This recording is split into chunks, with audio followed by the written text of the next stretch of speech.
I am an abuser, and abusers dominate, and that's what I did. We didn't have anyone that held boundaries in our lives. We didn't have any of that consistency. That's big. Betrayed partners, listen to that. The one I thought you were going to say is she's the enemy. That opens me up to resentment. Resentment gets me to say, well, must be you're the wrong person. Welcome to The Couple Cure. Here's Jay and Lori Pyatt. Hi, everybody. I'm Jay. Thanks for joining us. I'm Lori, and today we're going to talk about a common thing that happens with addicts in that they don't just lie to others, they lie to themselves about their wife. So today we have 7 questions for Jay along that topic. The first question is a 2-parter. The first one is, what beliefs about me did you have that kept you from stopping? Oh, a belief that you were going to leave. No matter what I did, you were going to leave anyway. Oh. That does not sound like what you were thinking. No. I have an idea that I'll ask him about in part 2 of this question. Tell me more about that one. Well, that I'm not worth staying for, or that I was eventually going to be so much trouble because I'd already been through one marriage and felt like relationships fall apart. That's what I saw with my parents. And so I guess part of my thinking was, at some point you might leave. I wouldn't say it was a hyper-conscious thing, but just one of those things that we discovered over time was this belief that you were going to leave. Mm-hmm. Before I give you the one I'm thinking of, are there any other beliefs about me that you had? Like a justification to use or the reason or? Yeah, just any beliefs you had about me that kept you from stopping. The only other one that comes to mind is this belief that you didn't care about me anyway. I'm just not that important to you. I don't know that we talked much about that whole thing about you're going to leave anyway, so I might as well do whatever I want. Yeah. It's interesting concept. That was not. Yeah, might have been something underneath. Okay. The one I thought you were going to say is she's the enemy. Oh. And that's a very common one. Yeah. That we see, especially with the more narcissistic guys, that anybody who sees a crack in their mask, anybody who sees a flaw, they're automatically the enemy and they must be stopped. Right. They must be hushed. I can definitely echo where I saw you as the enemy. A lot of my resentment toward you in the marriage was how I had all these expectations that you were just like denying me. If I had said, well, I expect this and this and this, you would have been like, why would you even expect that of me? Like, I tell you I'm using porn and you just say thank you, as opposed to this hurts me and why are you doing that? Mm-hmm. Kind of some of the other questions behind it. And therefore seeing you're going to ask me hard questions about me that makes me feel bad about me. Therefore, it's your fault and you're the enemy, which is so stupid. But I definitely know that once I really dug through it all, that was the dynamic. Mm-hmm. You're making me look at an aspect of myself I don't like. I'm seeing a crack in your mask. Yeah, you're seeing the crack in my mask. You're seeing the weakness that I have. You're calling me out on it, telling me you don't like it. I don't want to deal with and I don't want to talk about, so this must be a you problem. Oh, interesting. Okay. Question number 2. Did you see me as too weak or fragile to face the truth about you? Or did you see me as too angry to see the truth about you or to know the truth about you? Possibly too angry would be closer to the truth, but I think the deeper thought about it or the expectation I had was if you knew the truth, you would leave. I would be alone. I would lose you. I would lose a relationship again because somebody found out the truth about me that's not acceptable, which may be an aspect of anger, not necessarily weakness, but disgust or rejection. This is interesting. So you thought everybody would eventually leave, but if I did it, it made me angry? When you see that truth, you're going to leave because I would reject me, so why wouldn't you? That might be a kind of a weakness. Too weak to stick it out or too abandoning or leave at the earliest sign of trouble or something like that. Right. Yeah. I'm too fundamentally flawed type thinking. Okay. But Was it mainly about you? Like, I'm just so blank that people leave, or people are a-holes because they leave? mine was about me. Everybody else has left me, so it must be something about me. So let's dive a little deeper here. If you're just fundamentally flawed and I see a flaw, how did that make me the enemy? You're not supposed to point them out. That reminds me, I remember a specific conversation where he was like, well, I'm just, bad. And I'm like, why are you the only one who's able to see that? Why are you the only one who's able to talk about it? And in that conversation, that's where we actually started getting somewhere. Right. I'm not going to say it was healthy thinking, but somewhere in there, that's the thing that I'm thinking is to see my flaws is to recognize me as less than acceptable. It's mind-blowing because when I think about the unacceptable parts of me, it's like, yeah, they suck. And that's not the whole story. Right. So for you, I'm unacceptable, but if you say that, I'm going to come after you. Yeah. When I've talked about shame and pride, they're two sides of the same coin. I have a weird pride of, yes, I'm just so flawed. There's I'm the worst that is said in pride. Yes, I can recognize it in me, but when other people recognize it in me, what that means is they're seeing the reasons to leave. They're seeing the reasons that I'm not, So I get that it doesn't make any sense. The thing is, though, it was never like, please don't leave me. I'm so afraid. It truly came across like you are bad for noticing anything bad in me. To me, it came across as like, you don't do this to me because I am like all that. And right. Like I'm at a higher level that you don't say I'm bad. Right. So maybe somebody else can explain it better, but I do know that it was a threat to hear about my flaws from you. It's kind of like the used car thing. And like, yeah, that's pretty bad. Like that whole door needs to be replaced. So why would I keep this car that has a really nice stereo or something in it, but it's got some serious other flaws. And there's the pride element, which I think played maybe a bigger role in it than you're connected to right now. I know pride played a huge part in it too. By pointing out my defects, you're trying to bring me down, right? Okay, stop right there. If you, this is one of those things that you and I remember you, I'm so bad. I'm like, well, freaking pick a side, you know? The pride then is like trying to find some equilibrium where we both don't agree that I'm down here, because part of me wanders around in the world feeling like I'm down here. And so when other people agree with me, I'm like trying to say, no, I'm really not. It is a pride element. It is a fear element. Now we're going to have to move on. Number 3, did you believe I needed you more than you needed me? That you needed me? No, I didn't feel like you really needed me. In fact, when I've been in relationships where I've felt like the other person needed me more, I was like, oh, they're too needy.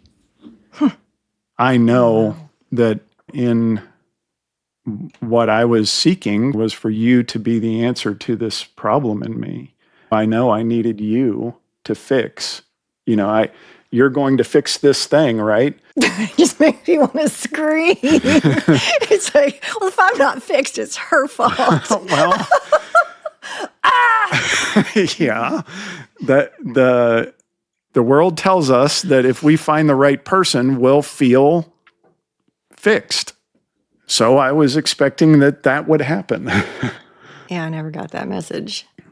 I was like, fix your own damn self. None of this ever worked. Number 4. And if you're sensing a little bit of heat from me today, I've had a week of at least 3 women whose husbands have just been horrible, just horrible. And I'm sick of it.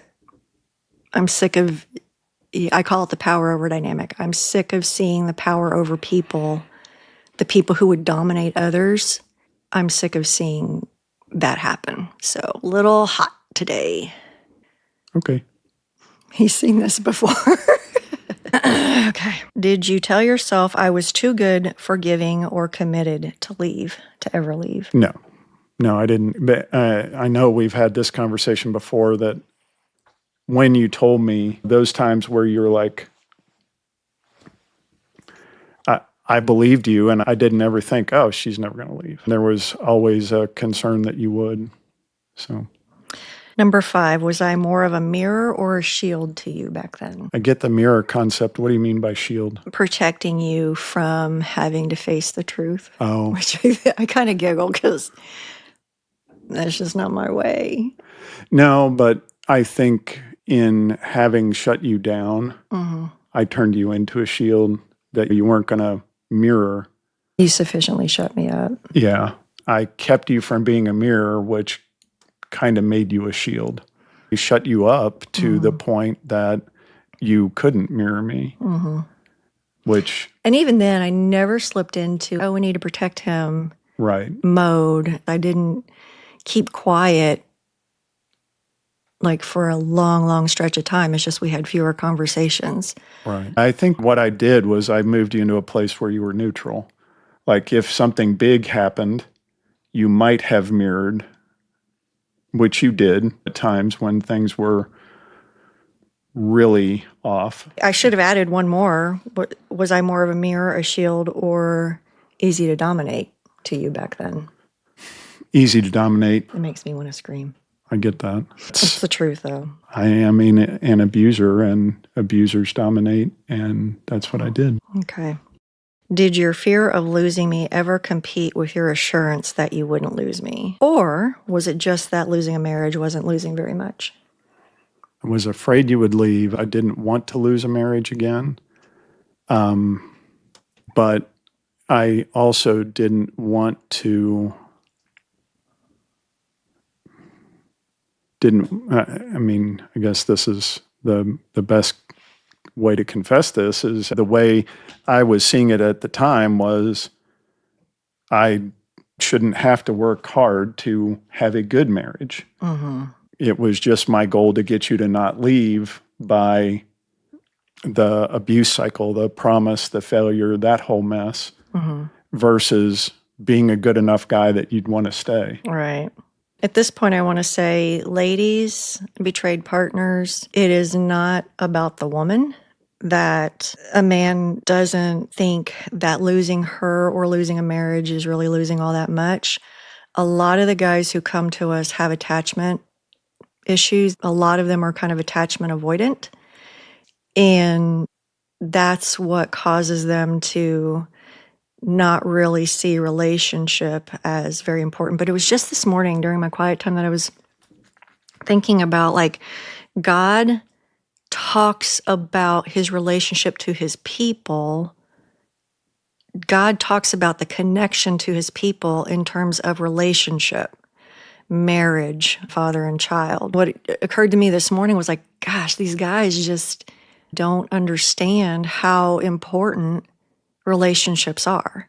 True connection, where it's reciprocal and trusting. Yeah. This is not about you. This is not about you not being enough. It's about you actually wanting the kind of relationship that God designed us for.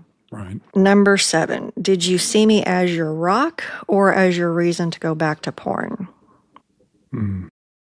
Because somewhere in there, I realized the main lie wasn't just what you did and you were hiding it. It was what you believed about me. Like, I could have made life so much easier for you. I could have, and you can agree or disagree, but I think I could have much more easily than what we had been through helped you find what you were looking for through porn. Right. And just as a side note, I think most wives can do that. I was just talking to someone that fundamental wrong expectation about marriage is that the goal is sex. That is an element, but also how many unhealthy expectations I brought into the relationship, and expectation like you wouldn't look at the cracks in my mask. When you didn't meet those expectations, that opens me up to resentment. Resentment gets me to say, well, must be you're the wrong person. So maybe out there somewhere is the right person. I think I started off wanting you to be my rock, but pretty quickly I found you became my reason to go looking elsewhere because you weren't meeting my expectations that were completely unspoken. So here's a bonus question. What's the truth about all that? Instead of what I was expecting from you, the right answer was I should have taken those things to God. I should have taken a lot of those things to God. You and I could have done that together, like experience God together and press in deeper to our spiritual walk together.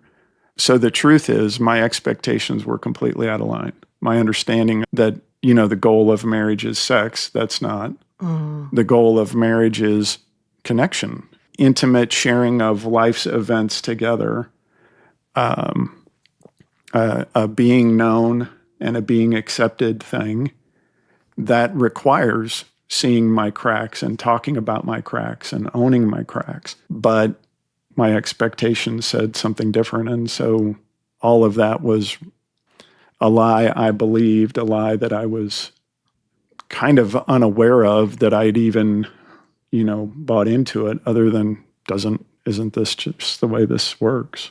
Part B to that question is that's how it should have been. In a perfect world, you would have known to do that. Right. This isn't a perfect world. Right. A lot of our listeners are where you were, and you don't even know that there's more life out there. You don't even know that a relationship with God can be more than praying before meals and doing all the spiritual Olympics that we talked about an episode or two ago. Right. What could my role have been? To hold boundaries, that certain things are not okay. Where I was at that time was we didn't have anyone that held boundaries in our lives. They had constantly shifting boundaries, so we didn't have any of that consistency. That's big. Betrayed partners, listen to that. That's pretty big. If I won't respect those boundaries, then for the betrayed partner, for the wife, you can leave. You can get out. That is not a safe situation if he's not willing to, understand that boundaries are a real thing in relationship. And if you can't leave, at least get space. Yeah. So I think holding boundaries would have been one, and a willingness to enter into, as much as possible, that idea that as an addict, I have absolutely no idea what I'm supposed to do. And you may have better clarity on that, entering into the recovery process with me, or you tried to play guide and I shut you down because I was hurting you so much that being a voice to guide me I made that impossible. So pitching me to somebody else or getting me to connect with somebody else is a possibility too. The resources exist now that neither one of us were aware of at that time. Those are all the questions. So our questions for you this time are, for the wives or betrayed partners, how did someone's misinterpretation of you cause them to keep hurting you? For the addicts, what belief about your partner kept you from changing? And for both, what do addicts get wrong about the people they betray? Thank you for joining us today. Thank you for your patience or your understanding with my heat today. It's been a week, and we will see you on the next one. Bye, everybody. Bye.